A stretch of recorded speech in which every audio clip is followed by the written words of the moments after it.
Mbele yenu nipo kwenye shamba la mpunga na kama mnavyoliona, na nipo hapa kutumia sumu yetu hii ya wadudu chini ya udongo inaitwa Mota. Na jinsi ya matumizi, sumu hii inatumika kwa mifumo mbalimbali.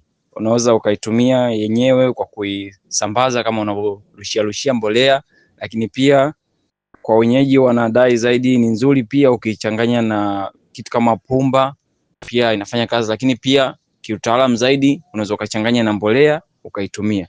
Na kwa vipimo, sumu yetu ya Mota unatumia kilo 1 hadi kilo 2 kwa eneo la ekari 1 kwenye shamba la mpunga, lakini kwa mazao mengine ya nchi kavu kama mahindi na ufuta inaenda kuanzia kilo 2 mpaka kilo 3 kwa muda wa siku 2 hadi 3.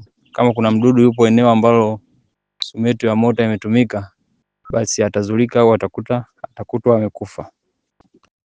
Sumu yetu inatumika kwenye aina zote za mazao, kwa sababu lengo ni kudhibiti au kuzuia wadudu wasumbufu wa mazao waliopo chini ya udongo.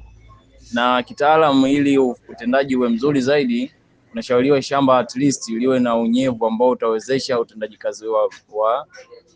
kazi bora wa sumu. Lakini pia hata kwenye sehemu ambayo haitakuwa na unyevu mkubwa sana, sumu itatenda kazi, lakini kuna utofauti wa matokeo kati ya shamba ambalo lina unyevu kama sehemu za mpunga na shamba ambalo lina unyevu wa kawaida.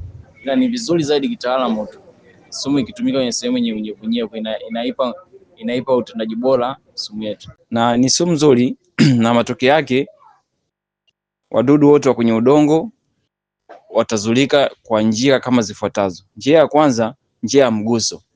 Mdudu akikutana tu na hii sumu kwenye udongo lazima azulike, afe, kwa maana ya atakufa. Lakini pia sumu yetu hii, mmea una utaratibu wa kufyonza kama unaofyonza mbolea. Kwa hiyo sumu inakuwa inasambaa kwenye majani, au tunasema kitaalamu zaidi tunasema systemic nzima ya nini, ya mmea. Kwa hiyo mdudu yoyote atakayekuja kutafuna pale atazulika kwa njia ya tumbo. Kwa hiyo njia ya kuzuru na matokeo ambayo sumu hii itatoa ni kumuua mdudu kwa njia ya mguso na kwa njia ya tumbo.